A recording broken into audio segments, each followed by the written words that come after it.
Thank you very much. And I want to thank all of you for coming for this press briefing from the Secretariat of the African Petroleum Producers Organization, APPO. Thank you. I should like to begin by thanking all of you here who have come for the third edition of the African Energy Week, organized by the Africa Energy Chamber and APPO. First of all, let me introduce to you APPO, the Organization of African Petroleum Exporting Countries. We are an organization of 18 African oil and gas producing and potential producing countries spread across North, South, West, and Central Africa. Were established in 1987, then called African Petroleum Producers Association in Lagos, and by 8 oil and gas producing countries. In 2015, in response to the global paradigm shift on oil and gas, a major reform was undertaken, and we became the African Petroleum Producers Organization. The focus of the organization was changed, more commercial oriented, more business oriented, and since 2020, the organization has had other decision-making bodies. In the past, we had the Ministerial Council as the highest policy-making body of the organization. We had the Executive Board. And now we do have, apart from these two, we also have a forum for CEOs of APPO member countries. And we are working on establishing a technical and economic council for the organization. After the reform, in 2020, 2021, immediately after the COVID, we embarked on a major study on the future of the oil and gas industry in Africa in the light of the energy transition. And the findings of the study were that Africa's oil and gas industry is going to be faced with 3 main challenges as a result of the implementation of the energy transition programs across the world. The first is the funding challenge. In other words, Africa's oil and gas resource countries are going to be faced with funding challenge. The reason is simple. In the 75 to 90 years that a lot of these countries have been producing oil and gas, they have been very dependent on foreign financing to do oil and gas projects, whether it's upstream, downstream, or midstream. The second challenge, and since the countries that have been funding these projects have decided to move on with their lives, abandon fossil fuels, then the challenge is whether we are going to be able to raise these funds from within or look elsewhere for funding, or we are going to just say that the over 125 billion barrels of oil that we have in the ground and over 600 trillion cubic feet of gas that have also been proven, we are going to declare these as stranded assets. If we are not going to do that, then we have to find a solution. The second challenge is technology. Again, like oil, like funding, we have depended heavily on IOCs and international service companies in finding, in producing, and in processing our oil and gas resources. And if these institutions that we have been relying on decide and succeed in moving away from developing oil and gas technology, then how do we continue to benefit from those resources? And the third challenge is marketing. The African oil and gas industry was really created not to serve the African people, but to serve outside African continent. That is why when you go to every African country today, the pipelines run from the fields of oil and gas production to the ports, so that these resources can be exported outside of the African continent. And our countries have come to depend heavily on revenue from the sale of oil and gas to run their budgets. Now, if these revenues stop coming because there are no markets for oil and gas, how do these governments survive? These are the issues. And in response to this, APPO decided that we need to take practical actions to address these challenges before it's too late. On the funding challenge, we went into partnership with Afri-Exim Bank to establish the Africa Energy Bank. Between May last year and last September, that was last month, we worked hard to finalize the establishment documents of the Africa Energy Bank. We also finalized the charter of the bank and will produce what we believe is a good draft of the host country agreement. I say it's a draft because no matter how well you produce it, the country that is going to host the bank headquarters will also have to make its own input in that. On the 2nd of November, the Ministerial Council of APPO is going to sit to consider and hopefully approve these documents. The Council, the Board of Afri-Exim has already met on these documents, so we do expect that immediately after 2nd of November, we shall go to the second phase, that is to identify the host country. Currently, we have 7 countries that have indicated interest in hosting the Africa Energy Bank.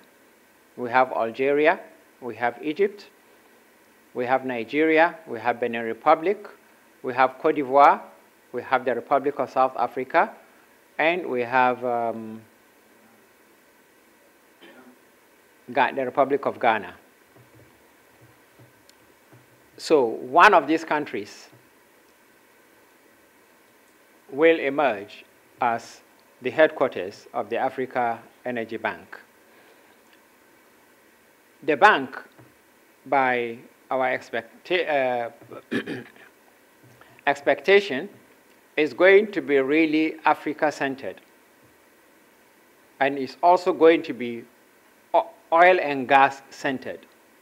Even though we say it's Africa Energy Bank, our main focus is oil and gas, but we are not discountenancing funding other sources of energy. But for now, our focus shall be on funding oil and gas projects on our continent. Membership is open to all APPO member countries and to all other African countries. We are also open to investors outside of Africa, particularly national oil companies and institutional investors who share our vision of the oil and gas industry.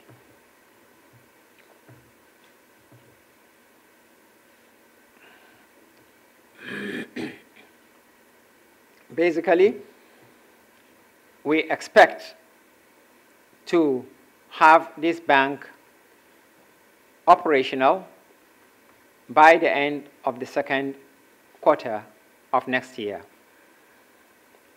That's what we are working on, and we believe this is very feasible.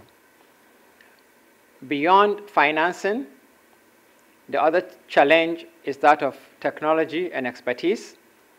We have come to the conclusion that it doesn't make economic sense for each APPO member country to think that it can establish research, development, and innovation centers in oil and gas technology given the huge amount of resources required to do that. So what we have decided is to work on establishing across the African continent, north, south, east, west, and central, regional centers of oil and gas excellence, so that we see the African oil and gas industry as an industry for the continent.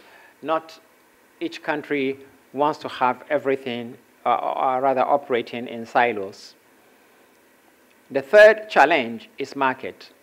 Okay, if you get the money and you get the technology and the expertise and you produce 50 million barrels or 20 million barrels a day, what do you do with it when your market has already shrunk or it doesn't exist anymore? And this is one of the biggest challenges that we believe is really in the mind. We have been conditioned for the last 70 years into believing that unless you sell to the developed countries your raw materials, you can't make progress with your lives. And if we continue that way, then we will never, ever get there. So, what we are doing now is to focus on developing energy infrastructure on the African continent so that we will be able to move energy from areas of plenty to areas of need. And when we recognize that 1.4 billion people live on the African continent, 900 million of whom have no access to modern forms of energy, and 600 million do not have access to electricity, then we can't say that there is no market. There is a huge market, a potential market. And what we need to do is to empower these markets. Let them have the access to energy. And you'll find that the current 7 million barrels that Africa produces a day is not even enough. So we are working, and I can say this, the Africa Energy Bank is also going to focus essentially on the projects that seek to interconnect African countries with energy infrastructure, pipelines that cut across countries. If you're going to talk of refineries or depots, then there must be refineries or depots that will produce what will go beyond the need of the country in which it is located.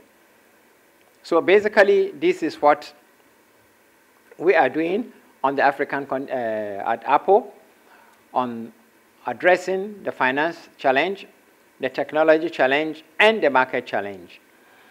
And I want to make it very clear.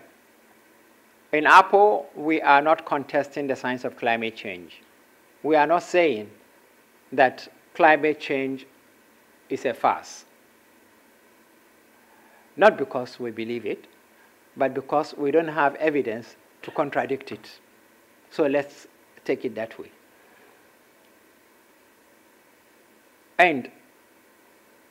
But what we are saying is, even though we are going with this, the solution that the world is giving for addressing the current so-called imminent catastrophe coming from climate change, we think really is not very objective.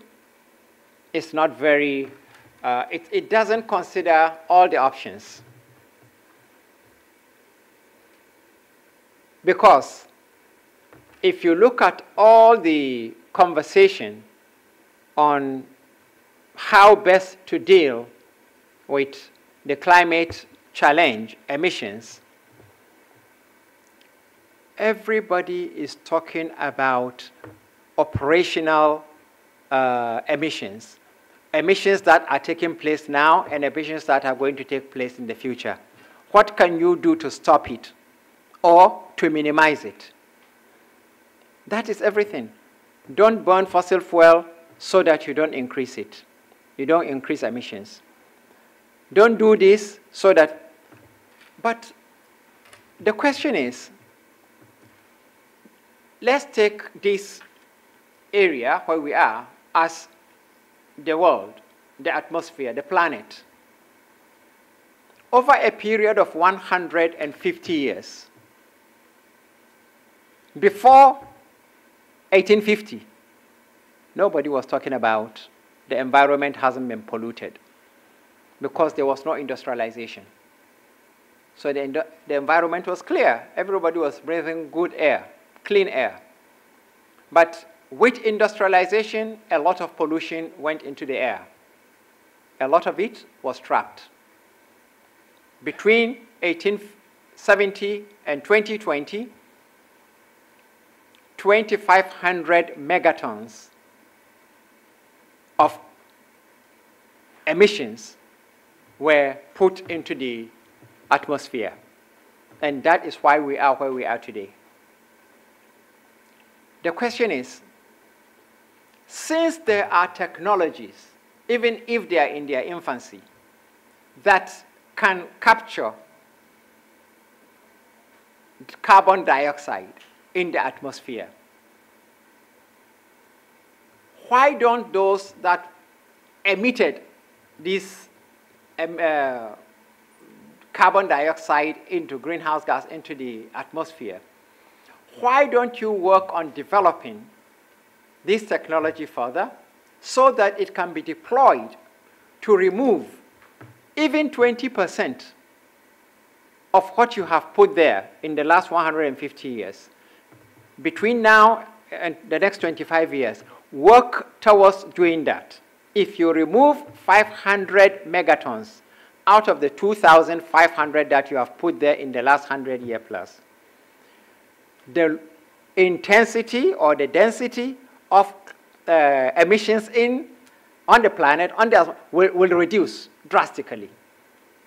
When you have done that, that will definitely remove that imminence of a climate catastrophe.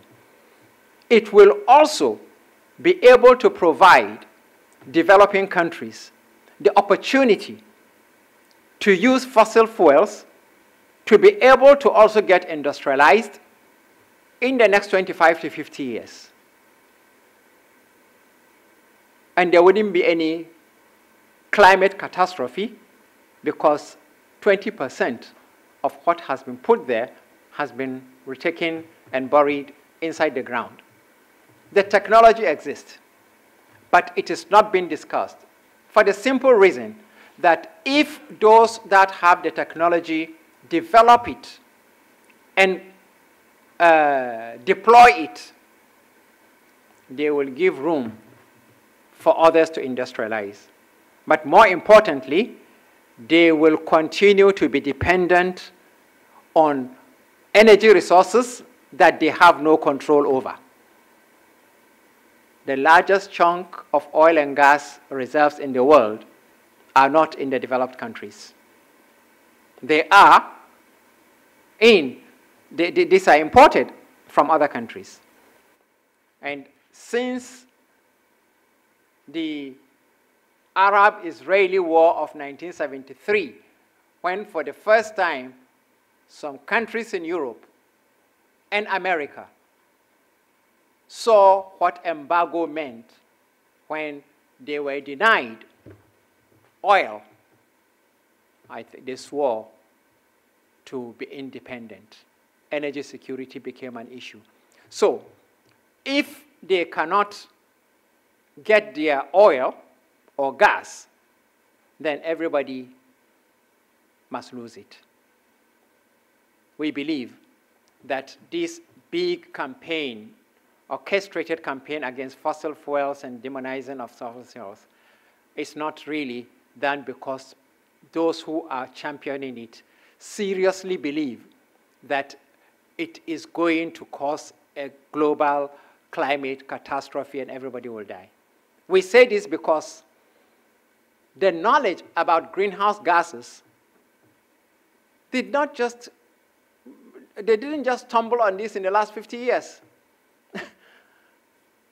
I mentioned yesterday that in 1859, a Swede climate scientist established that burning fossil fuels create greenhouse gases, and it has this effect. In 1896, another climate scientist, this time an Irish, I think John Tyndall was 1859, Arvenos was 1896.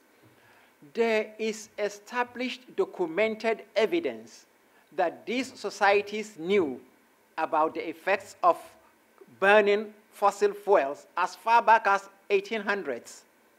But that was when they were industrializing. And they continued to burn it and burn it and burn it until they got to where they are today, and they destroyed the atmosphere, the planet. That is a common patrimony for all of us, the rich and the poor. All we are saying is, instead of telling us, we'll give you $100 billion every year for mitigation, for adaptation, for loss and damage, use your money. Enhance that technology. Remove the debt that you put there, and let us also be able to breathe. Some of what I have said are not very popular. They wouldn't be popular, but they are truths. You can't contest the fact that the knowledge about greenhouse gases didn't just emerge in the last 40 years. It is there. You can't contest the fact that immediately after the Arab oil embargo of the 70s, the United States and a number of European countries resolved that they will do everything they can to be independent of foreign energy. And you also can't contest the fact that between 2003 and 2008, the global oil market was so manipulated that oil prices jumped from $22 to $140-something in a period of 5 years, not because there was shortage, because the countries were producing more, but because there was a determined effort by these countries to see if they can make shale oil production commercially viable, because they wanted it to compete with conventional oil. It failed. Because it failed, then they said, okay, everybody should lose it. If shale oil had succeeded to become as competitive as conventional oil, we would have continued to use oil today, and nobody will be talking about the dangers of fossil fuels. What would happen is they will be talking about how to develop the technology that will remove the emissions from the atmosphere. Ladies and gentlemen, I think I've said that more than enough. Thank you so much.